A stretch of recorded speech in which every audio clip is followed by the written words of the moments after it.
ছি ছি ছি ছি ছি, এই বয়সে কোথা ঠাকুরের নাম করবো তা না, এসব আমাকে দেখতে হলো। হা ভগবান, কলিযুগ কলিযুগ। আরে বাড়ির বউ এভাবে। দর্শন শাস্ত্রে একটা কথা আছে, রজ্জুতে সর্বভ্রম। আমার মনে হয় কারোর সম্বন্ধে এরকম বিশ্লেষ সমালোচনা করবার আগে অবশ্যই তা যাচাই করে নেওয়া উচিত। একদম ঠিক বলেছ। সেই জন্যই তো কোর্ট কেস চলাকালীন আমি এসব ব্যাপারে মাথায় ঘামাই। আফটার অল আমার দাদার ওয়াইফ তো। তাহলে আজ কেন এসব প্রশ্ন উঠছে? কি করব মা, চুপ করে থাকার তো একটা সীমা আছে। আজ নার্সিং হোমে একটা খামে এই ছবিগুলো আসায় আমিও কম অবাক হইনি। আর তাছাড়া আমরা সচক্ষে দেখেছি। কি দেখেছো দিদি? সেটা বলতো আমার ঘেন্না হয়, তবে অপর্ণার এই বাড়িতে ফিরে আসার মোটিভটা আমার কাছে পরিষ্কার। প্রপার্টির লোভে ও কোনোদিন সৈকতকে সুস্থ হতে দেবে না। বিশ্বাস করে ঠাকুর, এসব আমি মানি না। এসব কি হচ্ছে শুধু? এটা ভদ্রলোকের বাড়ি নাকি? আমরা কি নিয়ে আলোচনা করছি? দাঁড়া দিবা, আরো কথা আছে। বাড়ির বউকে কারোর সাথে কথা বলতে গেলে বাড়ির বাইরে কেন দেখা করতে হয়? রাতের অন্ধকারে কেন গোপনে কাউকে ফোন করতে হয়? বাড়ির অসুস্থ স্বামীকে রেখে তার বাইরে কিসের একটা ফুর্তি, কিসের আনন্দ?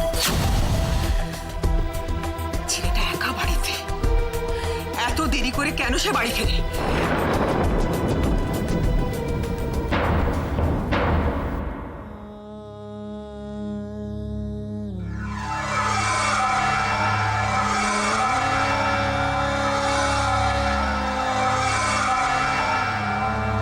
তুমি আসছো না কেন অপর্ণা? তবে কি আমি তোমার কাছে বোঝা হয়ে গেছি? না, আমি আর তোমায় জোর করব না। বেশ,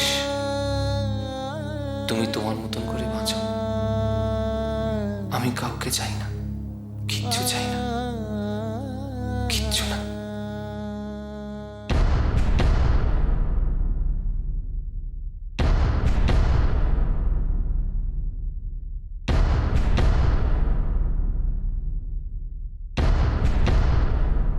সৈকতের কিছু হয়নি তো?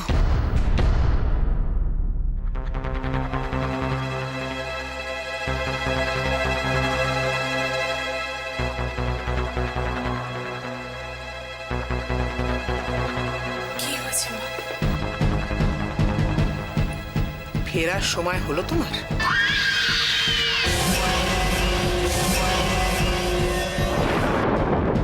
হঠাৎ এই প্রশ্ন? আপনি একটু পরিষ্কার করে বলবেন টুইমা, আপনি কি বলতে চাইছেন?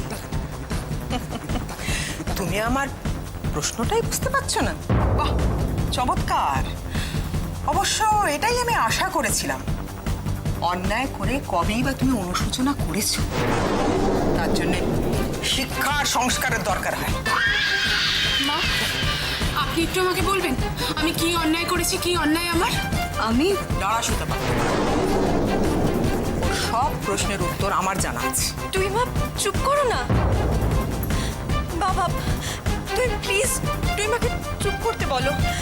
এসব কথা এখন থাক না। তোমরা কেউ মাঝখানে কথা বলবে না। দিবাকর, বাড়ির কর্তা হিসেবে প্রিয় অপ্রিয় সব কথা তোমার জানা দরকার। টুইমা, আপনি যা ইচ্ছে আপনি বলে যান। সৈকতের এখন ওষুধ খাওয়ানোর সময়, আমাকে যেতে দিন। দাঁড়াও, সৈকতের জন্য তোমার কত চিন্তা তা আমার জানা আছে। তাই রাতের অন্ধকারে কি এমন জরুরি কাজ থাকে যে ওই উকিলটার সঙ্গে কথা বলতে হয়, আর স্কুলে যাওয়ার নাম করে গোপনে তার সঙ্গে দেখা করতে হয় তোমার? টুইমা, গলা নামিয়ে কথা বলো অপর্ণা। যদি নিজের চোখে না দেখতাম তাহলে বিশ্বাস করতাম। হ্যাঁ, আমি ওনার সঙ্গে ফোনে কথা বলেছি।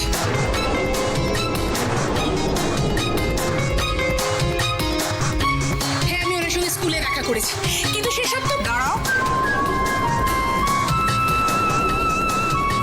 আমি প্রমাণ ছাড়া কথা বলি না, তাই ছবি নিয়ে এসেছি। সেটা নিজেও দেখো আর সকলকে দেখাও। যাও।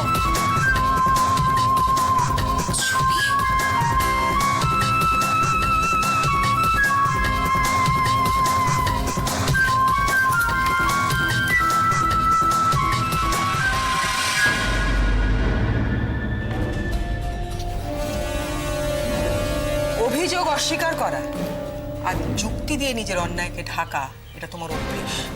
আর তুমি যে এই ব্যাপারে এক্সপার্ট সেটা আমি জানি,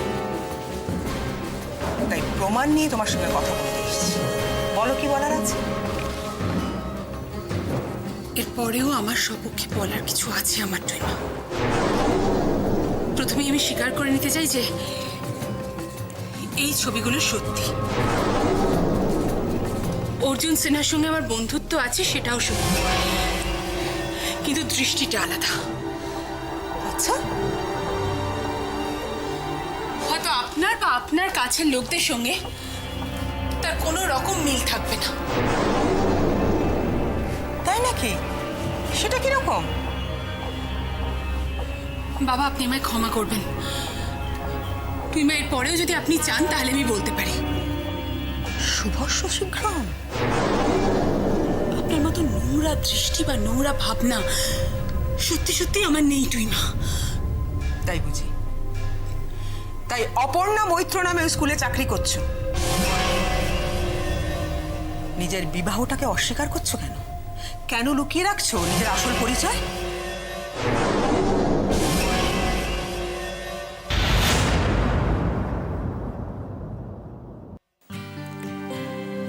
তোমাকে ঘর মুছতে দেখে ওরা কিছু বুঝতে পারেনি?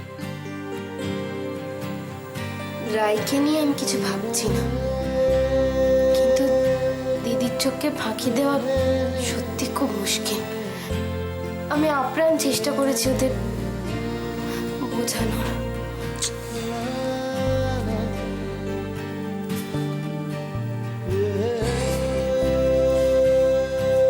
তোমাদের বাড়িতে যদি সবাই জেনে যায় তাহলে আমি কি করে মুখ দেখাবো কে জানে। তাছাড়া ওরা নিজেরাই নিজেদের সমস্যা নিয়ে এতটা নাজেহাল, ওরা যদি আমাদের অবস্থাটা জানতে পারে তাহলে ওরা কতটা কষ্ট পাবে ভেবে দেখেছো? শোনো না, আমার কি মনে হয় জানো, দিদি কিচ্ছু বুঝতে পারেনি। তুমি এতটা শিওর হচ্ছ কি করে? কারণ আমি তো দিদিকে ছোটবেলা থেকে জানি। দিদি যদি কিছু সন্দেহ করতো তাহলে অনেক প্রশ্ন করতো, তেমন তো কিছু হয়নি। আর এদিকে চন্দ্রাও না খুব ভালো মানুষ, ভালো মানুষের মতো ব্যবহার করেছে, তাই মনে হয় ওরা কিচ্ছু বুঝতে পারেনি। বাবা হঠাৎ? জানি না, তবে কেন জানি আমার মনে হচ্ছে আমাদের এই খারাপ সময়গুলো কেটে যাবে। দেখো, জানি না কিভাবে এই খারাপ সময়গুলো কাটবে, কি করে কাটবে, আমি কিচ্ছু জানি না। এই চন্দ্রার হাত থেকে আমরা কি করে মুক্তি পাবো কে জানে। আমি কেন মুখ বুজে সহ্য করছি জানো? শুধুমাত্র বাবার জন্য। বাবার ব্যবসাটা ওর হাতে তুলে দিতে ঠিক ভরসা পাচ্ছি।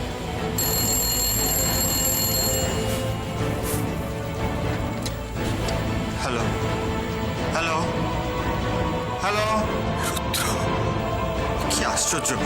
হ্যালো, বাবা ফোন করেনি তো? হ্যালো,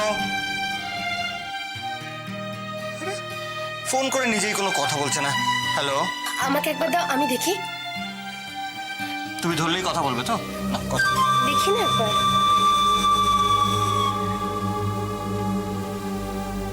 হ্যালো, সংসারের কি মায়া, মনে হচ্ছে সব ছেড়ে এক্ষুনি ছুটে চলে যাই। ছেলে নাতি বৌমা সবাইকে নিয়ে। হায় রে ভাগ্য। সোমেশ্বর অধিকারী, সব থেকেও তুমি আজ নিঃস্ব। অপর্ণা, এই অসুস্থ অসহায় ছেলেটাকে ঠকাতে তোমার লজ্জা করলো না? এতটুকু বিবেকে বাঁধলো না? এসব কি হচ্ছে কি এখানে? কি হয়েছেটা কি? আর অপর্ণা, তোমার বাড়ি ফিরতে এত দেরি হলো কেন? সৈকত, তোর কপালের কথাটা ভেবে আমি ভীষণ কষ্টে আছি। তোর এই ফুলের মতন মনটা কেউ বুঝলো না, তোর নিঃস্বার্থ ভালোবাসার কেউ দাম দিল না, তোকে শুধু ব্যবহার করলো। সুধা, ওকে ঘরে নিয়ে যা। না বাবা, দাদা সত্যিটা জানা দরকার। আজ ওর এই অবস্থায় ওর সবচেয়ে কাছের মানুষটা কিভাবে পিঠে ছুরি মারছে সেটা জানো? অসুস্থ অসহায় ছেলেটাকে বাড়িতে ফেলে রেখে বাড়ির বউ হয়ে ফুর্তি করতে লজ্জা করলো না তোমার? তুই বা সৈকত দিদির উপরে চেঁচিয়ে কি হবে? দিদি কি ভুল কথা বলেছে বল?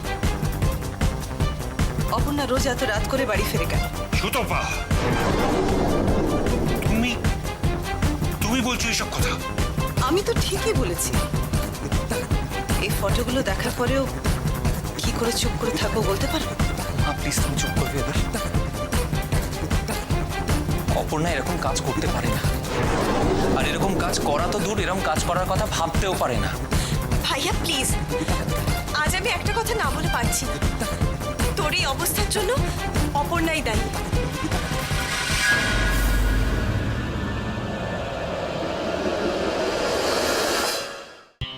দিদি ভাই, তুইও? হ্যাঁ আমিও। যেটা সত্যি সেটাকে অস্বীকার করবো কি করে? আর কতবার মা আপনারা আমার সঙ্গে এইরকম ব্যবহার করবেন? আর কত অসম্মান করবেন? আর কতবার আমাকে আপনাদের সবার সামনে অগ্নি পরীক্ষা দিতে হবে? যে অভিযোগ আপনারা আমার বিরুদ্ধে নিয়ে এসেছেন, জানেন সেটা কতটা লজ্জার, কতটা অপমানের? এই কথাগুলো আগে ভাবলে ভালো করতে অপর্ণা। শুধুমাত্র সন্দেহর বশে পরিবারের একজনকে ছোট করে দিলেন মা। আর দিদি ভাই, তুমি তো নিজে একটা মেয়ে হয়ে কোনো কিছু না জেনে আর একটা মেয়ে সম্পর্কে এত বড় অভিযোগ দিয়ে দিতে পারলে।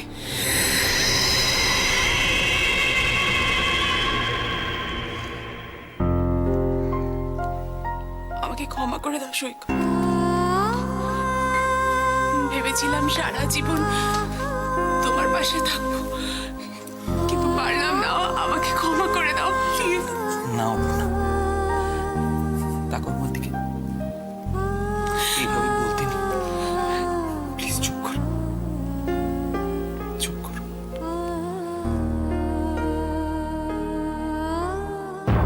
রুদ্র কি এখনো রয়েছে ঘরে?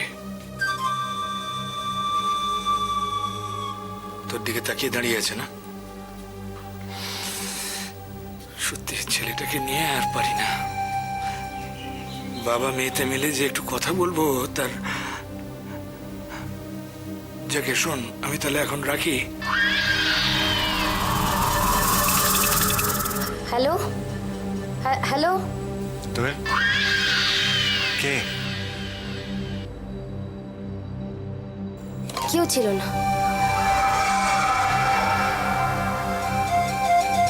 হ্যাঁ শোনো,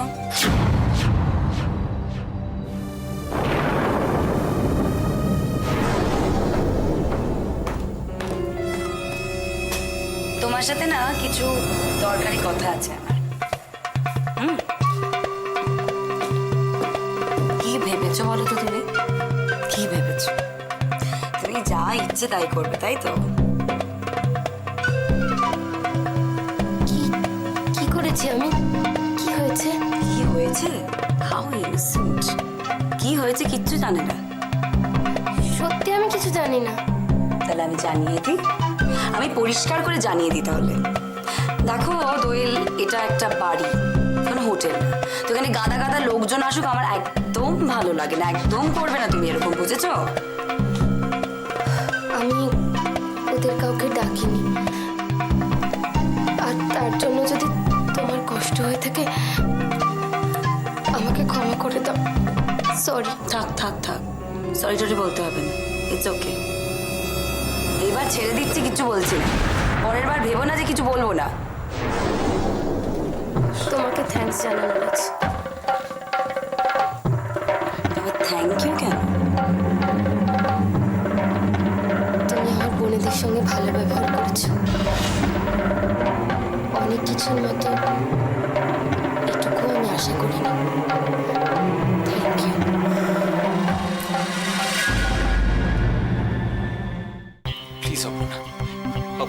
একটু শান্ত হও তুমি। কি করে বলো তো, কি করে শান্ত হব আমি? যেভাবে আমার দিকে অভিযোগের আঙুল উঠেছে, এরপরে সবকিছু জেনে তুমি চুপ করে থাকলেও আমার পক্ষে চুপ করে থাকা সম্ভব নয় সৈকত। অপর্ণা প্লিজ, আমি সৈকত, বোঝার চেষ্টা করো। এত অপমানের পর যদি এক মুহূর্ত আমি এ বাড়িতে থাকি, সেটা সব থেকে অসম্মানের। আর আমাদের মতো সাধারণ বাড়ির মেয়েদের সম্মান ছাড়া আর কি বা আছে বলো? এটুকু খোয়াতে বলো না প্লিজ।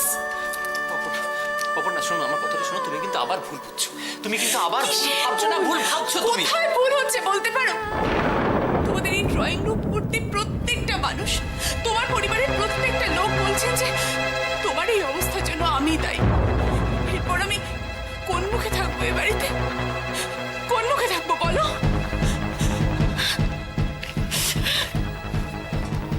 অপর্ণা, অপর্ণা আমার কথাটা শোনো। অপর্ণা, অপর্ণা। দিদি ভাই, তোরা কি বলতো? তোরা আটকাতে পারছিস না ওকে? বাবা তুমি বুঝতে পারছো না যে ও আবার বাড়ি ছেড়ে চলে যাচ্ছ, আমাকে ছেড়ে চলে যাচ্ছে। আমি ওকে ছাড়া বাঁচতে পারবো না। তোমরা বুঝতে পারছো না? শান্ত হ বাবা। কি করে শান্ত হব আমি? কি করে শান্ত হব? আচ্ছা টিপা, তুমি কেন এসব করো বলো তো? কেন করো এসব? তুমি কেন করো? তুই আটকাতে পারছিস না ওকে গিয়ে? অপর্ণা, অপর্ণা প্লিজ, অপর্ণা চলে যাও না তুমি। অপর্ণা, অপর্ণা প্লিজ। আমায় বাধা দিও না সৈকত। কেন বাধা দিচ্ছ? তোমার কি মনে হয় এরপরে আমাদের দুজনের একসঙ্গে থাকা উচিত? আমার মনে হয় ভগবানও সেটা চান। এসব কি বলছো কি তুমি? আশা করি আমি চলে গেলে আমাকে নিয়ে আর নোংরা আলোচনা করে সময় নষ্ট করতে হবে না আপনাদের। কি বলে, চোরের মায়ের বড় গলা। তুমি বেরোলে আমরা গঙ্গা স্নান করব। অপর্ণা, অপর্ণা দাঁড়াও। খুব চড় মেরেছিলে না, এবার দেখো একেই বলে ইট কা জবাব পত্থর সে।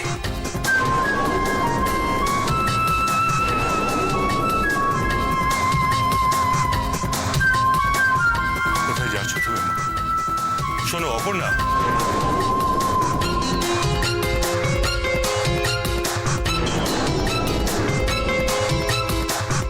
ওকে যেতে দাও বাবা। ওর থেকেও আমাদের কাছে ভাইয়ার জীবন অনেক বেশি ইম্পর্টেন্ট।